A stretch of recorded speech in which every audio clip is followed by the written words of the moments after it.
Josué, par exemple, en Josué chapitre 1er, le verset 3. Nous lisons. Josué s'étant levé de bon matin, partit de Sittim avec tous les enfants d'Israël.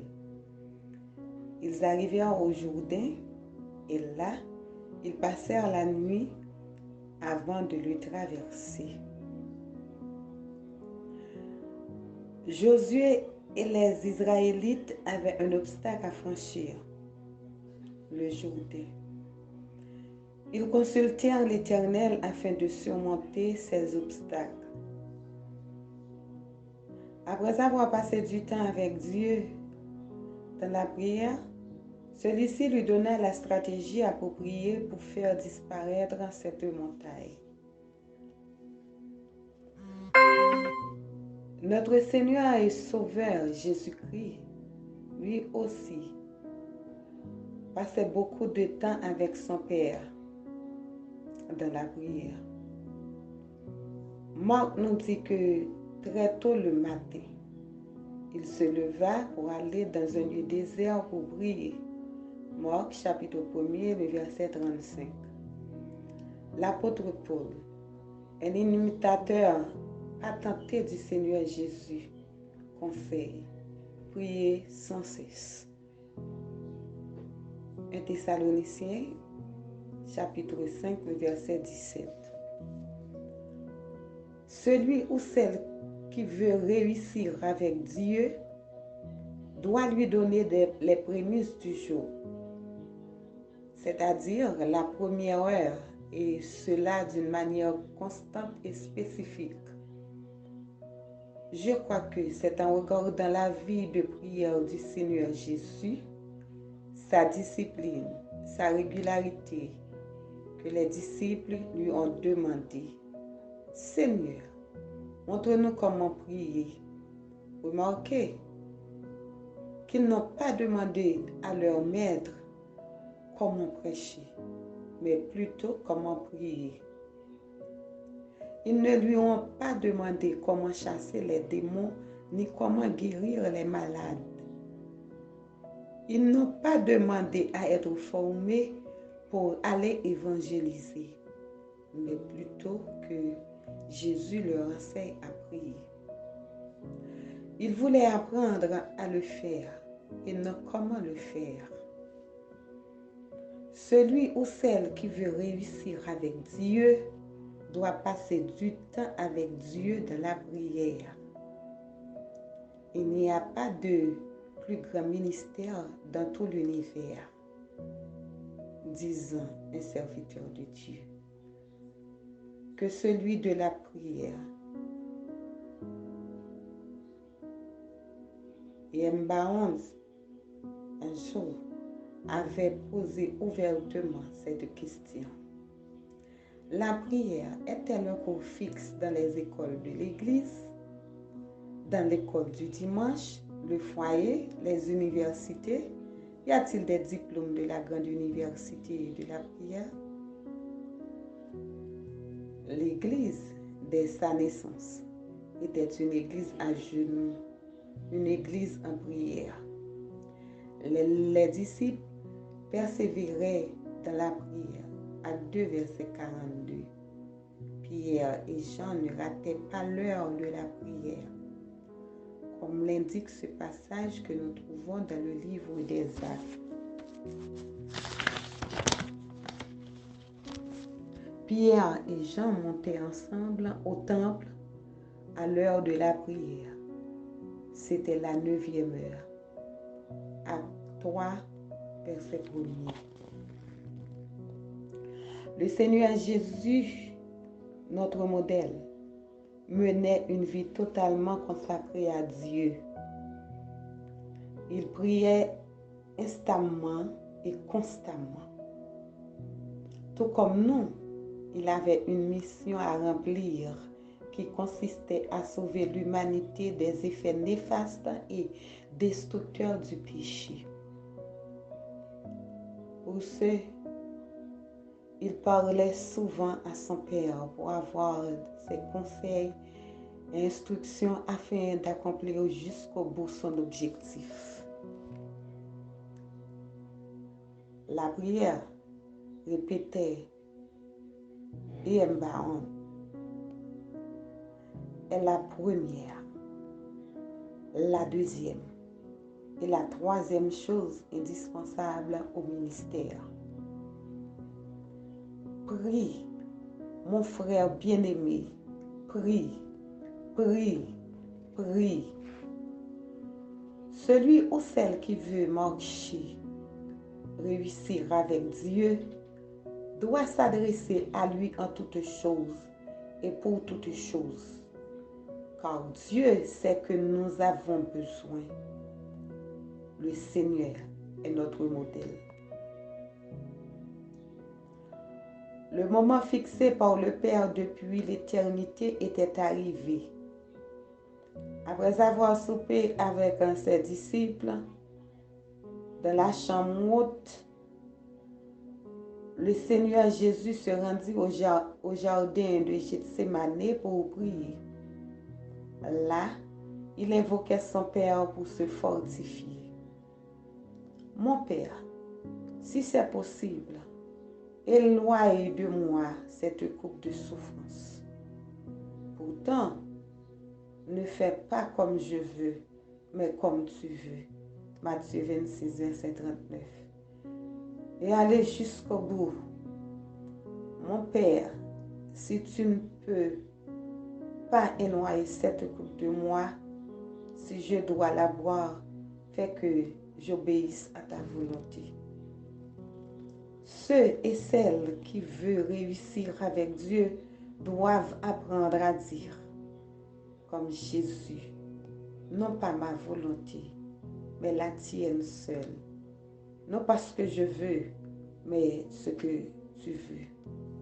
Remarquez, même en cette heure tragique, le Seigneur Jésus pensait à ses disciples et à nous, car il savait que viendrait un temps où nous serions, nous aussi, tentés par l'ennemi.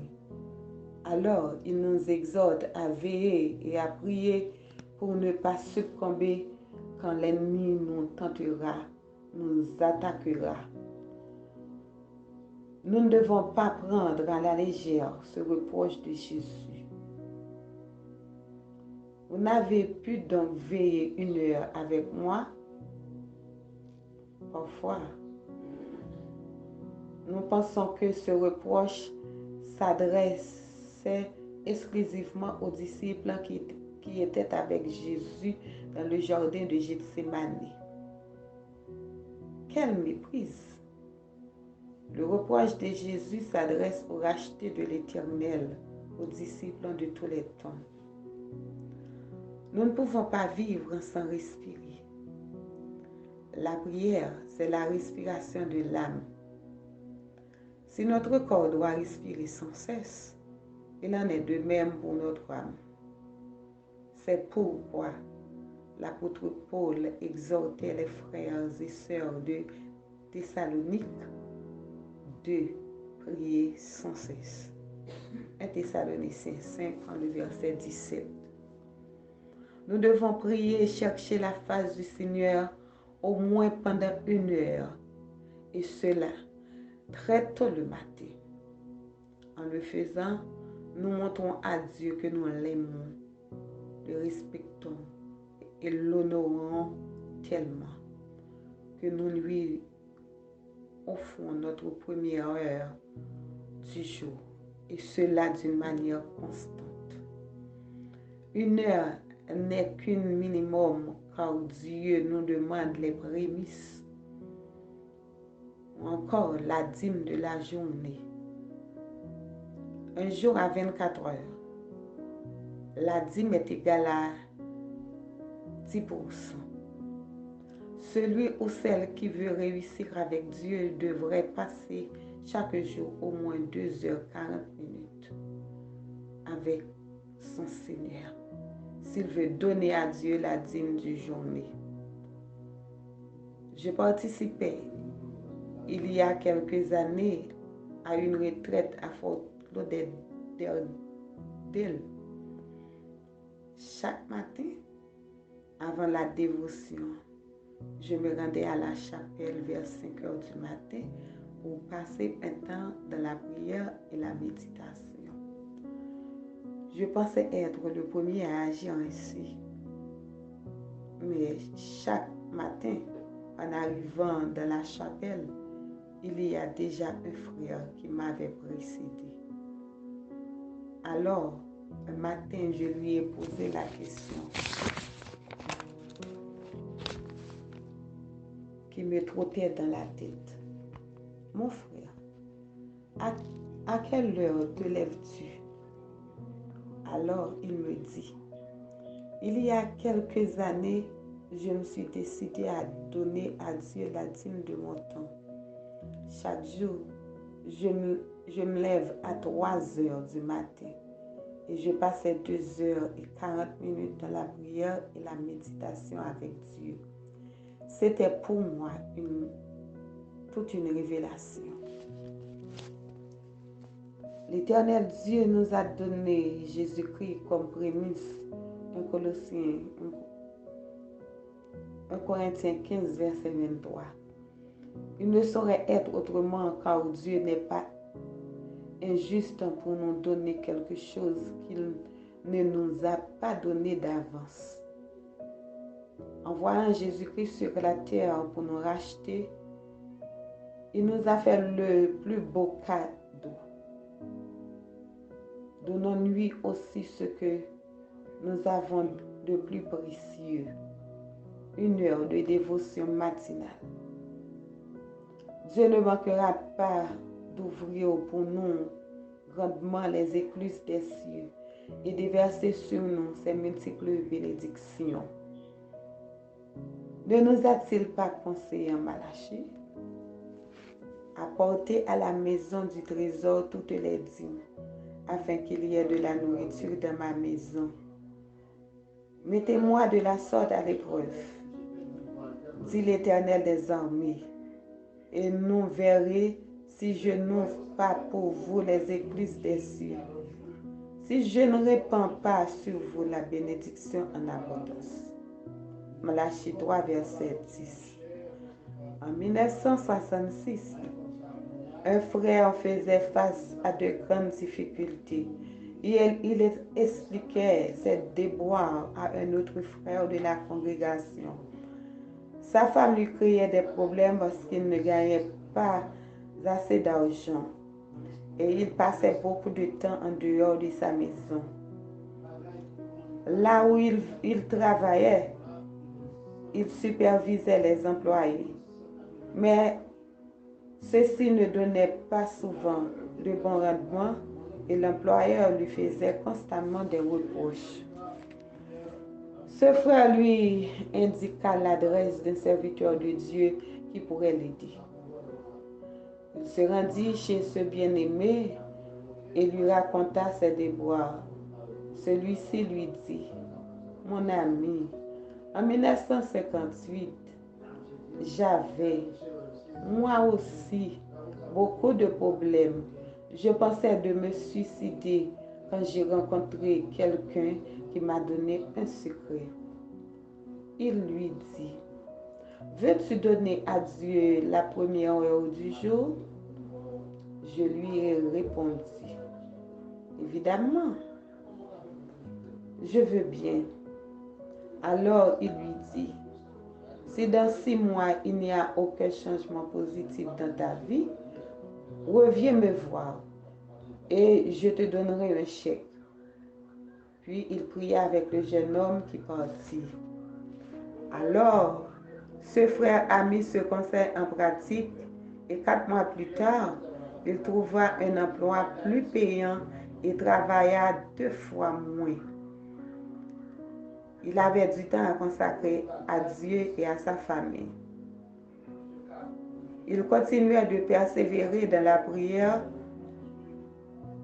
en offrant la première heure du jour au Seigneur. 6 mois plus tard, il trouva un autre emploi dans une chaîne de télévision qui lui paya 4 fois plus et il travaillait 4 fois moins. Il changea les meubles de sa maison et donna beaucoup plus d'argent à sa femme. Il pouvait l'emmener de temps en temps avec les enfants au restaurant. Puis Dieu lui permit d'acheter une voiture neuve. La joie avait envahi la famille grâce à la prière.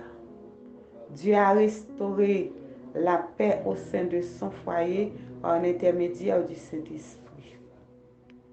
Ce frère gagnait tellement d'argent qu'après 4 années, il décida de servir Dieu à un autre niveau. Il se fit admettre au séminaire où il étudiait la parole de Dieu pour devenir un responsable ministre de Dieu qui enseigne la parole à travers le monde. Ce que Dieu a fait pour l'homme de notre histoire, il le fera pour vous et pour moi. Car Dieu ne fait d'acception de personne. Il suffit d'avoir foi en lui et l'humilité nécessaire pour communiquer avec lui. Jésus nous ordonne: cherchez premièrement le royaume et la justice de Dieu, et toutes ces choses nous seront données par-dessus. Matthieu 6, verset 33. Le royaume de Dieu est comparable à un jardin. Le fermier plante la semence et disposant d'un temps nécessaire à la réalisation de la moisson. Au cours d'une conversation avec ses disciples, Jésus leur enseigne une révélation profonde sur la prière. C'était après sa rencontre avec la femme samaritaine. Il leur dit: ne dites-vous pas qu'il y a encore 4 mois jusqu'à la moisson? Voici, je vous le dis, levez les yeux et regardez les champs qui étaient blanchis pour la moisson. Jean 4, verset 33. Quand nous prions, nous répandons une semence. Celui-ci doit être arrosé par la parole de Dieu et la récolte ne tardera pas. Dans le passage que nous venons de citer, Jésus nous indique qu'au moment même où nous prononçons la parole avec foi, la moisson est déjà disponible. Il apportait une certaine correction pour ceux qui croyaient que la maison arrivera dans 4 mois, tandis que la moisson était déjà à leur disposition. Dieu nous a déjà enseigné ce principe en Daniel 10, verset 12, où nous lisons.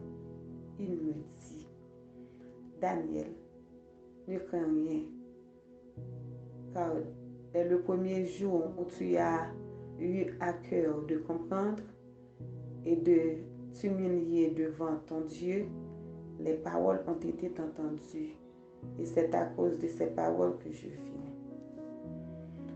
Quand nous prions, une fois que nous exprimons ce que nous voulons, notre requête est aussi entendue.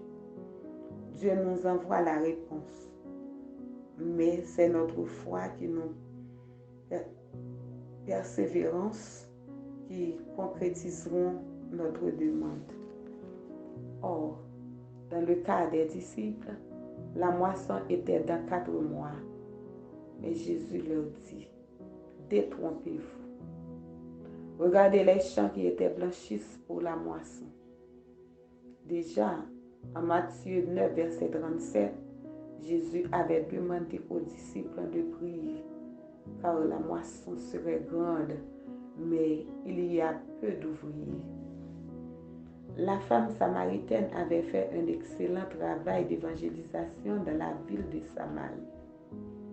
Jésus a dû rester 2 jours de plus dans cette ville. L'auteur de l'Épître aux Hébreux avait raison d'écrire: la puissance de la parole. La parole de Dieu nous dit: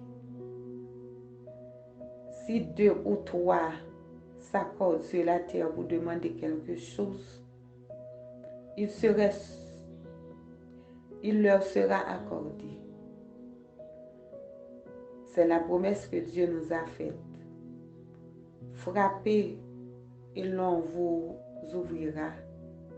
Cherchez et vous trouverez. Demandez et l'on vous donnera. Car quiconque demande reçoit. Celui qui cherche trouve. Et l'on ouvre à celui qui frappe. Matthieu 7, versets 7 à 8. Celui ou celle qui veut réussir avec Dieu doit s'approprier toutes ses promesses par la foi. L'auteur de l'Épître aux Hébreux relève: Or, la foi est une ferme assurance des choses qu'on espère. Hébreux 11, verset 1er. Celui ou celle qui a la foi en Dieu espère ce qu'il demande à Dieu avec une ferme assurance.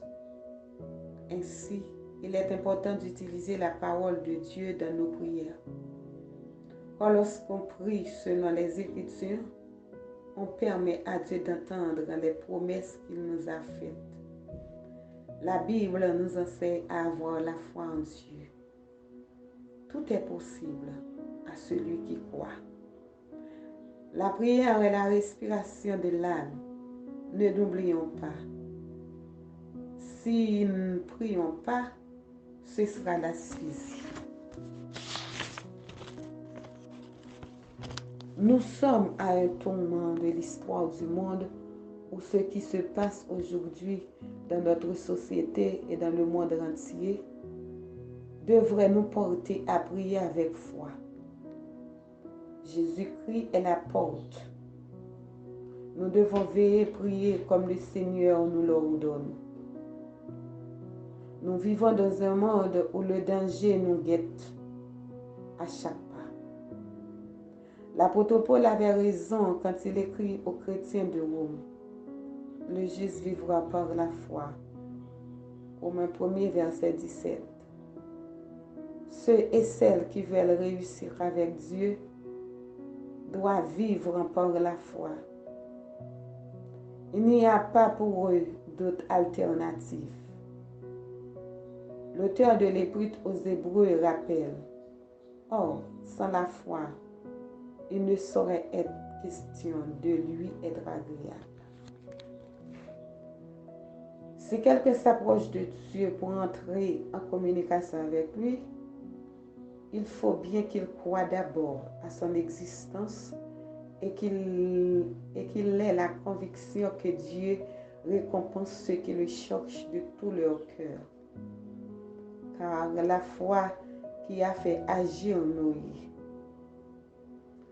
Dieu lui avait parlé d'événements futurs que rien ne laissait prévoir. Noé prit au sérieux l'avertissement de Dieu et obéit en construisant l'arche dans laquelle toute sa famille a été sauvée. Sa foi a rendu manifeste l'incrédulité de son entourage. À cause de sa foi, Dieu l'a déclaré juste. C'est par la foi qu'Abraham obéit à Dieu lorsqu'il fut appelé à partir pour un pays qu'il devait recevoir plus tard en héritage. Il est parti sans savoir où il allait, affirment les Écritures. Confiant dans les promesses divines, il séjourna en étranger dans la terre qui lui avait été promise, y vivant sous des tentes, ainsi qu'Isaac et Jacob, auxquels Dieu avait accordé la même promesse. C'est qu'il attendait la cité au fondement inébranlable dont Dieu lui-même est l'architecte et le constructeur. Grâce à sa foi, Sarah, une femme stérile, fut rendue capable d'avoir un enfant, alors qu'elle en avait depuis longtemps dépassé l'âge. Elle eut confiance dans la fidélité de celui qui le lui avait promis et crut qu'il tiendra parole. Hébreux 11, verset 1 à 11. Le juste vivra par la foi. Certaines personnes ont tellement foi en Dieu qu'elles font des projets avant même de recevoir la bénédiction demandée. Une telle foi met Dieu à l'épreuve. La foi en Dieu devrait être un style de vie chez celui ou celle qui veut réussir avec Dieu. Dans la Bible, nous avons des modèles d'hommes et de femmes qui ont réussi avec Dieu. Modèles que nous devrions suivre si nous voulons réussir avec Dieu. C'est par la foi que ces hommes et ces femmes ont marché avec Dieu. Quand on prie, à l'instar de ces hommes et de ces femmes de foi, Dieu agit. Ayant foi en Dieu. Jésus prit la parole et leur dit, ayant foi en Dieu. Je vous le dis en vérité, si quelqu'un dit à cette montagne, ôte-toi de là et jette-toi dans la mer, et s'il ne doute point en son cœur, mais croit ce qu'il dit arrive, il le verra s'accomplir. Celui ou celle qui veut réussir avec Dieu, lorsqu'il prie, doit s'approprier les promesses de Dieu par la foi et croire, à l'instar des héros de la foi, que Dieu a la puissance de les accomplir. Quand on prie, il faut déclarer, décréter, proclamer la parole de Dieu, car le Seigneur Jésus nous ordonne de le faire. Marc, chapitre 11, verset 22-23. Qu'est-ce qui représente pour nous aujourd'hui cette montagne? Qui la symbolise? Ce sont les difficultés et les problèmes de la vie, la maladie, les problèmes familiaux, le chômage, les persécutions. Dans ces moments-là, nous devons nous souvenir ce que Dieu nous dit dans sa parole pour la proclamer avec foi. Face aux attaques quotidiennes de l'ennemi, Jésus nous a équipés. Voici, je vous ai donné le pouvoir de marcher sur les serpents et les scorpions et sur toute la puissance de l'ennemi. Et rien ne pourra vous nuire. Luc 10, verset 19. N'est-ce pas merveilleux? Jésus-Christ a veillé dans la prière. Celui ou celle qui veut réussir avec Dieu doit s'apprendre à mettre ses pas dans les pas du Maître. Comme lui, il doit passer du temps dans les veilles de prière. Ce commentaire de Matthieu Henry tombe à point. Nous pensons souvent, écrit-il, qu'une demi-heure passée dans la bénédiction et la prière secrète peut nous apporter beaucoup. Mais Christ restait les nuits entières engagé dans ses devoirs. Dans le service de Dieu, notre grand souci doit être non pas de nous perdre de temps, mais de faire que la fin d'un bon devoir devienne le commencement de l'autre. L'évangéliste Luc apporte qu'un jour le Seigneur Jésus, au cours de son ministère terrestre, a passé toute une nuit à prier Dieu. En ce temps-là, Jésus se rendit sur la montagne pour prier et passa toute la nuit à prier Dieu. Luc 6, verset 12. Quand il fallait appeler et choisir les disciples, Le Seigneur Jésus s'adressait d'abord à son cœur dans la prière. Notre Seigneur nous préparait pour chaque grand événement en se présentant à Dieu dans la prière. Quand nous avons besoin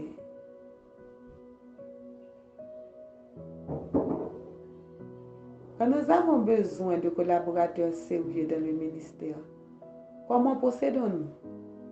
Faisons-nous des choix selon notre intelligence, nos perceptions, ou selon l'inspiration du Saint-Esprit dans la prière? Le ministre que nous guérons n'est pas à nous, mais à Dieu.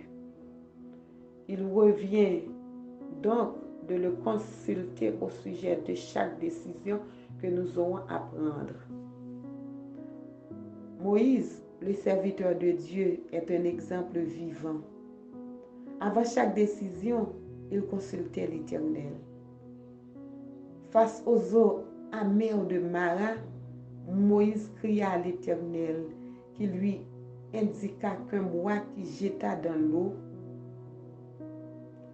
Pour n'avoir pas consulté l'Éternel, les enfants d'Israël connurent la défaite devant Haï. Le roi David, lui aussi, aimait consulter l'Éternel avant de prendre la décision de partir pour la guerre. David consulta encore l'Éternel et l'Éternel lui répondit: Lève-toi, descends à Keïla, car je livre les Philistins entre les mains, tes mains. Et Samuel 23, verset 4. Celui ou celle qui veut réussir avec Dieu doit, lui aussi, suivre les traces des serviteurs qui marchaient avec Dieu et qui avaient réussi avec Dieu. Dieu doit être informé de nos moindres décisions. Et la prière est le canal unique par lequel nous pouvons communiquer et informer notre Seigneur. Celui ou celle qui veut réussir avec Dieu, marcher avec lui dans la victoire, doit lui donner la priorité dans tout ce qu'il entreprend. Celui ou celle qui veut réussir avec Dieu doit mettre Dieu au commencement de tout. Au commencement Dieu, Genèse 1er, verset 1er. L'appel à la prière, un appel à la discipline. Commencez notre journée en pensant d'abord du temps avec Dieu. C'est témoigner notre gratitude, notre reconnaissance, notre révérence, notre respect envers lui. Pour vous qui pensez qu'il est difficile de vous lever tôt, il est bon et sage de demander à Dieu, par l'intermédiaire de son Saint-Esprit, de vous réveiller à l'heure voulue, et il le fera, car Dieu ne dort jamais. Comme serviteurs et servantes de l'Éternel, nous devons nous discipliner, car l'appel à la prière souligne Kent et Barbara Hughes, le ministère libéré, page 80, 2008, est un appel à la discipline. Très tôt, Jésus se leva pour prier. Nous devons nous discipliner pour avoir ce moment de dévotion personnelle avec notre Seigneur. En Acte 3, verset 1er, nous voyons Pierre et Jean qui montaient ensemble au temple à l'heure de la prière. C'était la 9e heure. Pour eux, semble-t-il, l'heure de dévotion était la 9e heure. Ils savaient qu'à cette heure, le Seigneur était déjà au rendez-vous. Nous pouvons paraphraser ce verset et le lire ainsi. Pierre et Jean montaient ensemble au temple à l'heure qu'ils avaient l'habitude de prier. C'était la 9e heure. Par expérience, je peux dire que nous pouvons nous discipliner à rechercher Dieu avec persévérance tôt le matin.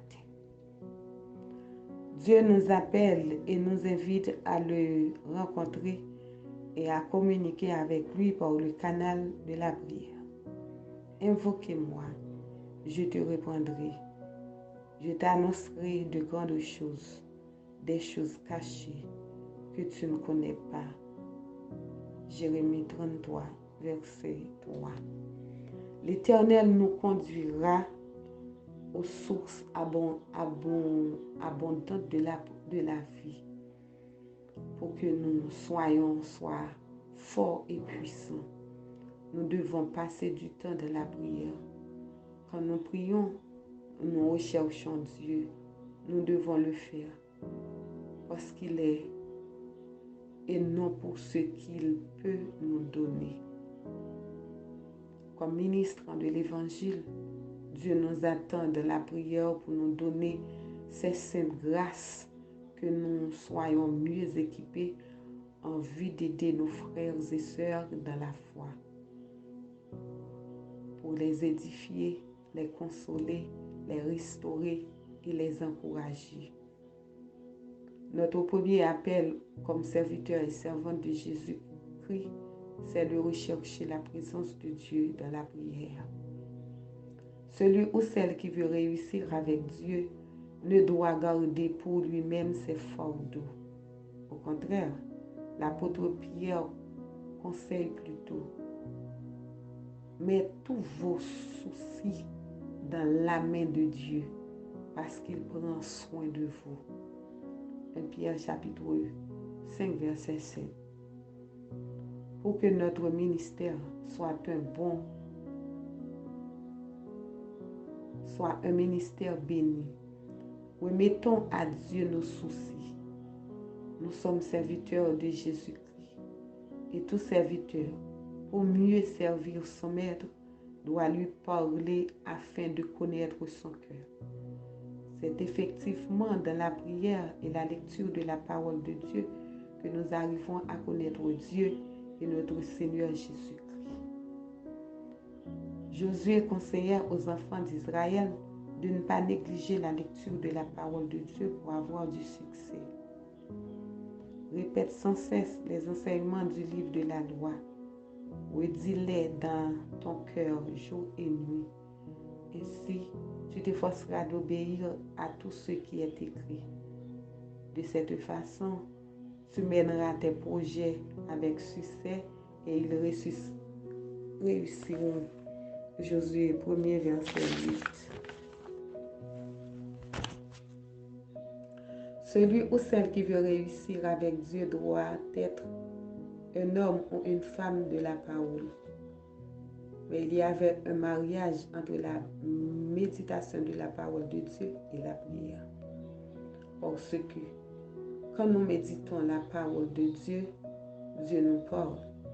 Et quand nous passons du temps dans la prière, nous parlons avec Dieu. Dans les évangiles du Seigneur et Sauveur Jésus-Christ, nous parle continuellement. Nous devons aussi lui parler. Cependant, il ne faut pas seulement parler avec Dieu, mais il faut que nous ayons des oreilles qui puissent l'entendre quand il parle. Bien souvent, Dieu nous parle directement par sa parole. Mais des fois aussi, c'est un serviteur ou une servante qui l'utilise pour adresser son message. Celui ou celle qui veut réussir avec Dieu doit ouvrir son cœur afin de recevoir les bénédictions divines. Celui ou celle qui veut réussir avec Dieu doit donner la primauté à la prière. Il doit prier. Premièrement, avec foi, Hébreux 11:6. Deuxièmement, selon la parole de Dieu, Nom 3, verset 19. Troisièmement, croire qu'il a déjà reçu ce qu'il demande dès que la parole est sortie. Daniel 10, 12. Hébreux 11, verset 1er.